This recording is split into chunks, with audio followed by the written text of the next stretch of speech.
ইজিপ্টের coach Hossam Hassan press কনফারেন্সে এসেছিলেন। তার কথার পর সবাই এভাবেই আসলে হাততালি দিল। কথাটা আসলে তিনি কি বলেছিলেন? তিনি বলেছিলেন, আপনি যদি আসলে কোনো ফুটবল রিলেটেড কেউ না, আপনি যদি একজন মানুষ হন, তাহলে প্যালেস্টাইনে যা হচ্ছে তার প্রতিবাদ আপনি করবেন, তাদের পাশে আপনি থাকতে চাইবেন। আমরা যখন এখানে এসির নিচে থাকছি, আমরা যখন ভালো মন্দ খাচ্ছি, তখন সেটা এক আভিজাত্যের ব্যাপার হয়ে যায় ফিলিস্তিনের সেই মানুষগুলোর জন্য। এই কথাটা এসেছিল প্রেস কনফারেন্সে তখনই, যখন অস্ট্রেলিয়ার এগেনস্টে ইজিপ্ট ম্যাচটা জেতার পর ইজিপ্টের টিম ম্যানেজমেন্ট প্লেয়ারদের কাছে আমরা সেই প্যালেস্টাইনের ফ্ল্যাগটা দেখেছিলাম। প্রশ্নটা করা হয়েছিল, প্যালেস্টাইনের যে ফ্ল্যাগটা দেখানো, সেটার রিজনটা আসলে কী ছিল? আপনারা আর্জেন্টিনাকে হারাতে পারলেও আবার এই প্যালেস্টাইনকে সাপোর্ট করার জন্য সেই জিনিসটা করবেন কিনা? তিনি তখন বললেন, প্রতিটা মানুষের প্যালেস্টাইনে যা হচ্ছে সেটার জন্য তাদেরকে সাপোর্ট করা দরকার, সেটার এগেইনস্টে সবাইকে কথা বলা দরকার। একটা জীবজন্তু বা অ্যানিমেলকেও যদি গিয়ে কেউ এরকম করে, তাহলে মানুষ কথা বলে, কিন্তু প্যালেস্টাইনের সময় সবার কেন আসলে মুখ বন্ধ, সেটাও তিনি আসলে মানতে পারেন না।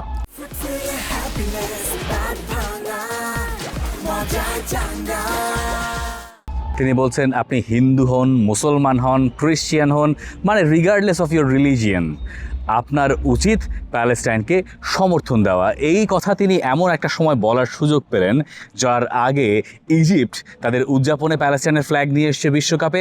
আমরা আগের বার 2022 বিশ্বকাপ জুড়ে দেখেছি ফিলিস্তিনের পক্ষে গোটা বিশ্বকাপে সমর্থন ছিল। আর্জেন্টাইনরা পর্যন্ত ফিলিস্তিনের সমর্থনে সেই বিশ্বকাপে গান গেয়েছেন, বিভিন্ন সমর্থন জুগিয়েছেন। আর এখন যখন আর্জেন্টিনার বিপক্ষে ইজিপ্টের ম্যাচ, তখন এই বার্তাটা দিয়ে হোসাম হাসান আসলে একটা পলিটিক্যাল কোনো জায়গায় বিশ্বকাপকে নিয়ে যাচ্ছেন কিনা, এইরকম প্রশ্ন আবার কেউ কেউ তুলছেন। কারণ তাদের প্রতিপক্ষ আর্জেন্টিনা এবং আর্জেন্টিনার বর্তমান সরকার প্রবলভাবে ইসরায়েলের পক্ষে তাদের অবস্থান নৈতিকভাবে। এখন এই আলোচনা আমরা ফুটবল স্টেডিয়ামের সামনে দাঁড়িয়ে কোনো জায়গায় নিয়ে যেতে পারবো না, কিন্তু আমরা যেটুকু বলতে পারি সেটা হচ্ছে ফিলিস্তিনের ওই জায়গায় যা যা ঘটছে, যা অমানবিক, তার বিরুদ্ধে আমাদের আপনার সবার অবস্থানের কথা হোসাম হাসানের মতোই আমরা একই সুরে আওয়াজ তুলতে পারি। এবং এর ভেতরে আসলে ওই রাজনৈতিক পট পরিবর্তন ছাপিয়ে ফুটবলটাও চলে আসে। ফুটবল দিয়েও যে প্রতিবাদ করা যায় সেটা আমাদেরকে ইজিপ্ট দেখিয়েছে। এখন প্রশ্ন হচ্ছে, আর্জেন্টিনার এই প্রতিপক্ষ ইজিপ্ট আসলে কেমন ফুটবলটা খেলে এবং আর্জেন্টিনাকে তারা টপকে যেতে পারবে কিনা, আর্জেন্টিনাকে তারা আটকে রাখতে পারবে কিনা, পারলেও সেটা কতক্ষণ। এক পাশে দ্য কিং লিওনেল মেসি, আর এক পাশে the Egyptian king Mohamed Salah. এই হচ্ছে ম্যাচের বিজ্ঞাপন। মোহাম্মদ সালার কাছে সুযোগ রয়েছে তার এই কোচকে সরিয়ে ইজিপ্টের সর্বকালের সর্বোচ্চ গোল স্কোরার হয়ে যাওয়া। যদিও এই হোসেম হাসান এই দলটার সাথে প্রায় 2 থেকে আড়াই বছরের ওপর ধরে তিনি আছেন, মোটামুটি একটা সেট টিম কিন্তু তিনি দাঁড় করিয়েছেন। এবং এবারের ইজিপ্টে আসলে কেন ডেঞ্জারাস, হয়তো তাদেরকে নিয়ে খুব বেশি আশা কেউ করে নাই। ইজিপ্ট ম্যাচ জিতেছে আপনার একটা, ওই নিউজিল্যান্ডের সাথে ওই ম্যাচটা জিতেছে। তারা ইরানের সাথে ড্র, বেলজিয়ামের সাথে তাদের ওই ম্যাচ ড্র করা, অস্ট্রেলিয়ার সাথে পেনাল্টি শুট আউটে যে শেষ পর্যন্ত জিতে যাওয়া। তারপরও তিনি বলছেন, আমাদের সামনে যারাই আসুক, যেই দল আসুক, বিশ্ব চ্যাম্পিয়ন আর্জেন্টিনা আসুক, তাদেরকে আমরা সম্মান ঠিকই করছি, কিন্তু আমরা জানি আমাদের শক্তির জায়গা কোনটা, আমরা জানি আমরা কি করতে পারি, আমরা জানি আমরা কোন পর্যায়ে আছি। এবং মানে লিটারেলি একটা কথা আছে না, আমরা সবসময় বলি যে ভয় ডরহীন ফুটবলটা খেলা। আপনি কনফার্ম থাকেন ইজিপ্ট আর্জেন্টিনার এগেইনস্টে ভয় ডরহীন ফুটবল খেলবে। তবে আমি কনফার্ম না যে ইজিপ্ট আসলে কী করবে। ইজিপ্ট এখন একটা ধাঁধায় পড়ার কথা। ধাঁধাটা হচ্ছে এরকম, কেপ ভার্দের সঙ্গে আপনি দেখেছেন আর্জেন্টিনা স্ট্রাগল করছে। এখন আপনি ইজিপ্ট, আপনি কেপ ভার্দের ওইটা অনুসরণ করবেন, নাকি আপনি আপনার নিজের স্টাইল অফ প্লেটা ইমপ্লিমেন্ট করার চেষ্টা করবেন আর্জেন্টিনার সঙ্গে, নোয়িং দ্যাট আপনার স্টাইল অফ প্লে আপনাকে বিপদে বা ঝুঁকিতে ফেলতে পারে। এটা প্রমাণিত যে আর্জেন্টিনাকে আপনি লো ব্লক করলে আর্জেন্টিনার ঝামেলা হতে পারে। কেপ ভার্দে আপনাকে দেখিয়েছে একটা আফ্রিকারই দল এবং আপনি আফ্রিকারই প্রতিনিধি, এবং আফ্রিকার প্রতিনিধিত্ব করাটা তাদের জন্য একটা বিরাট ব্যাপার। আমি ইজিপ্টের ট্রেনিং সেশনে গিয়েছিলাম, সেখানে গিয়ে ওপেন মিডিয়া সেশন ছিল, সেখানে যে প্রশ্নগুলো এসছে প্লেয়ারদের কাছে, তার ভেতরে একটা প্রশ্ন খুব ডমিনেট করেছে সবার জন্যই, সেটা হচ্ছে, আপনারা তো শুধুমাত্র ইজিপ্টের জন্য খেলছেন, আপনারা আফ্রিকার জন্য খেলছেন, আফ্রিকাকে আপনারা প্রতিনিধিত্ব করছেন, মরক্কো আছে পাশে ইজিপ্ট, সেটা আপনাদের কাছে কি মনে হয়? লিওনেল মেসির বিপক্ষে খেলা, এইসব প্রশ্ন আছে, তো সেইটার ব্যাপারে তারা সবসময় খুব পজিটিভ আলোচনা করেন। এই সব জায়গায় মানে আর্জেন্টিনা যখন খেলে তখন তাদের ব্যাপারটা এরকম থাকে না যে আমরা লাতিন আমেরিকার প্রতিনিধিত্ব করছি, এই স্টেজে অন্তত পক্ষে থাকে না। ইউরোপের টিমের এগেন্সে খেলে হয়তো সেটা থাকে, কিন্তু ইজিপ্টের জন্য ব্যাপারটা হচ্ছে আস এগেইনস্ট দেম, এবং ওই দেমটা হচ্ছে গোটা বিশ্ব এবং আস হচ্ছে একটা মহাদেশ আফ্রিকা। তো এগুলোর ইম্প্যাক্ট অনেক সময় থাকে এবং ট্রেনিং সেন্টার মানে সেশনে গিয়ে আমার কাছে মনে হয়েছে যে ইজিপ্ট খুব ভালো মোডে আছে, যে মোডটা তাদেরকে এই ম্যাচে হেল্প করলেও করতে পারে।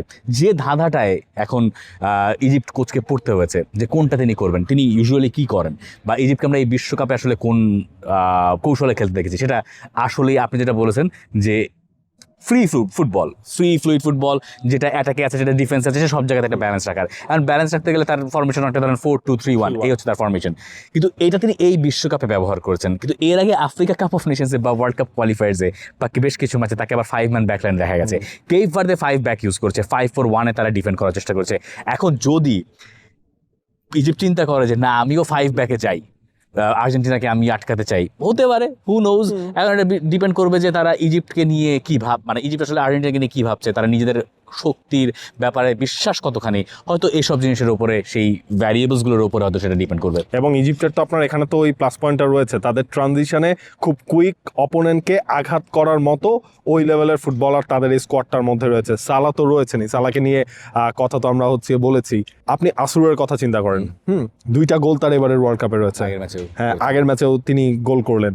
তো তিনি হতে পারেন একটা ডেঞ্জার ম্যান। ট্রেজেগে তো আপনার সামনে তো রয়েছেন, ট্রেজেগে অবশ্য কতক্ষণ ইউজ করা হবে, মানে পরে নামার পর তার ওই ইম্প্যাক্টটা, ওইটার উপর অনেক কিছু ডিপেন্ড করবে। বাট ওমর মারমুশ, ইজিপশিয়ান কিং সালা, আসর, এরা মিলে না মানে যে কোনো সময় আর্জেন্টিনার জন্য বিপদটা ঘটিয়ে দিতে পারে। ধরেন আত্মীয়া তাদের গিয়ে মেইন পিলার, মিডফিল্ডের মেইন পিলার, তিনি যদি মিড ব্লক করে তাদের যে টার্গেটটা থাকবে কুইক বলটা রিলিজ করে দেয়া, সেইটা যদি করতে পারে, আর্জেন্টিনার ফুলব্যাক যে খুব ভালো করেছে 2 ফুলব্যাক এই ওয়ার্ল্ড কাপে বা খুব টেস্টেড, সেটা কিন্তু না।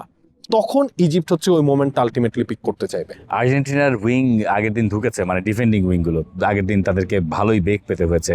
এবং ইজিপ্টের এই খেলায় ওই যে আতিয়ার কথা বলা হচ্ছে, ওর সঙ্গে আরেকজন মিডফিল্ডার আছেন যিনি ব্যাক অ্যান্ড ফোর্থ, যিনি বেসিক্যালি নাম্বার 8, তিনি সামনে যাবেন, পেছনে যাবেন, তিনি আর একটু অ্যাটাকিং মোডে থাকবেন। মোহামেদ সালাহ আসলে কই খেলেন ইজিপ্টে? মোহামেদ সালাহ কিন্তু উইংয়ে খেলেন না, তিনি খেলেন আসলে স্ট্রাইকারের ঠিক পেছনে। আরেকটা নাম ভুলে গেলে মানে জাকির সঙ্গে ওমর মারমুশের একেবারে কন্টিনিউয়াস ইন্টারচেঞ্জ হয়, এবং এই ইন্টারচেঞ্জ অনেক টিমকে ধাঁধায় ফেলে দিতে পারে। মেইন আইডিয়াটাই এরকম, যেহেতু মারমুশ উইংয়েও খেলতে পারেন, মারমুশ আবার স্ট্রাইকিং পজিশনেও খেলতে পারেন, মানে ম্যান সিটিতে বা তার আগের ক্লাব আইনট্রাক্ট ফ্রাঙ্কফুর্টে তিনি যেভাবে অপারেট করেছেন সেভাবে ইজিপ্টও তাকে ইউজ করার চেষ্টা করে। এইটা আর্জেন্টিনার ডিফেন্ডার এবং ফুল ব্যাক, মানে সেন্টার ব্যাক এবং ফুল ব্যাক, তাদের জন্য একটা কন্টিনিউয়াস পরীক্ষা, যে সবসময় তাদেরকে তালে থাকতে হবে যে কে কোথায় যাচ্ছে, মার্ক করার ব্যাপারটায়। এবং মোহামেদ সালার কাজটা এই মানে মাঝখানের রোলটায় এসে যেটা দাঁড়াবে সেটা হচ্ছে, ওইখানে আমার মনে হয় পারেদেসকে ওই কাজটা করতে হবে, মোহামেদ সালাহকে আটকানোর কাজটা। এটা ভালো যে উইং ধরে তাদেরকে যেতে হচ্ছে না, উইংয়ে আরও স্পিড জেনারেট করছে না এই মুহূর্তে মারমুশরা, এবং মোহামেদ সালাহকে আটকানোর কাজটাই অনেক ক্ষেত্রে হয়তো পারেদেসকে করতে হতে পারে। ফ্রন্ট লাইনের এই যে চেঞ্জ, ওটা আমরা এক সাইডে বলছি যে এক উইঙ্গার এবং এক স্ট্রাইকারের ভেতরে, এর বাদ বাকি কিছু না। মোহামেদ সালাহ জায়গায় থাকেন, মিডফিল্ডারের জায়গায় থাকেন, এবং ওইভাবে তারা 4-2-3-1-এ যাওয়ার চেষ্টা করে। কিন্তু আমি যেটা নিয়ে একটু ভাবছি যে ইজিপ্ট কোচ কি ভাববেন না একবার যে চাই একবার 5 ম্যান ব্যাকে, কি যায় আসে? সেটা উনি কিন্তু একটা জিনিস আসলে ওই প্রেস কনফারেন্সে মেনশন করেছেন, তারা যেভাবে খেলে অপোনেন্টের জন্য তারা তাদের নিজেদের খেলার ধরন চেঞ্জ করবে না, এই স্টেটমেন্টও কিন্তু গিয়ে তাদের কাছ থেকে এসেছে। হ্যাঁ, এটা হতে পারে, মানে এর আগে একটা কথার লড়াইও হতে পারে, বা নিজেদের পজিশনটা স্ট্রং করাও হতে পারে এই জায়গায়। It's up to them. In fact ম্যাচেরটা শুরু হলে আমরা বুঝতে পারবো দুই দলের মুড আসলে কোথায় আছে। আর দিন শেষে ইজিপ্টের কোচ কিন্তু আরও কিছু খোঁটাও আসলে দিয়েছেন, এটা আমার কাছে বেশ মজা লেগেছে। এই ম্যাচটার রেফারিংয়ের দায়িত্বটা পালন করবেন ফ্রান্সের রেফারি।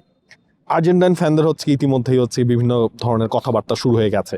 তো তিনি আসলে বলছেন ম্যাচটা এখনো মাঠেই গড়ায় নেই, এর আগেই এগুলো নিয়ে কথা কেন বলা হয় আসলে আমি জানি না। হয়তো তাদের অনেক কমপ্লেন থাকতে পারে, বাট আমাদের এন্ড থেকে আসলে কোনো কমপ্লেন নাই। হ্যাঁ, যদি ম্যাচ শেষ হয় এরপর কোনো কিছু আসে তখন হয়তো বা কথা বলবো।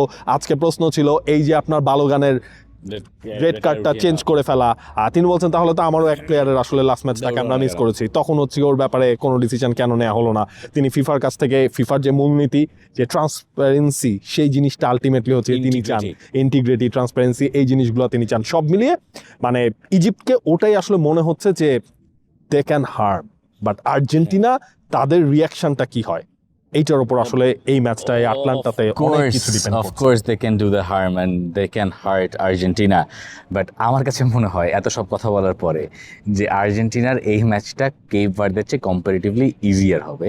ওই ভাঙাভাঙির ব্যাপারটায় আমি আপনার কথা বিশ্বাস করছি যে ইজিপ্ট আসলে তাদের ফরমেশনে থাকবে, তাদের স্টাইল অফ প্লেতে থাকবে এবং সেটা আর্জেন্টিনাকে স্পেস দেবে। আর্জেন্টিনাকে স্পেস দিলে আর্জেন্টিনা গোল করতে সহজ হবে। আর্জেন্টিনার যে কাজটা কেপ ভার্দের সময় করতে পারে নাই, মাই গেস ইজ আর্জেন্টিনা এই ম্যাচে উঠে যাবে। আমারও মনে হচ্ছে দিন শেষে হচ্ছে কি আর্জেন্টিনা এই ম্যাচটা জিতে যাবে। এই আটলান্টা থেকে আর্জেন্টিনা চলে যাবে ক্যানসাসে তাদের কোয়ার্টার ফাইনাল ম্যাচটা খেলতে। দেখা যাক এই ম্যাচ শেষে আপনারাও বুঝতে পারবেন, জানতে পারবেন, জানাতে পারবেন। প্রেডিকশন তো আমরা আমাদেরটা আসলে জানিয়ে দিলাম, আর গোলের প্রেডিকশনটা এই মুহূর্তে আসলে করতে চাচ্ছি না। আপনি আপনার প্রেডিকশন জানাতে পারেন আমাদেরকে কমেন্ট সেকশনে। For more updates, subscribe to our YouTube channel and click on the bell icon. Follow us on Facebook and Instagram. Download T-Sports app to enjoy exciting games and highlights. Visit tsports.com.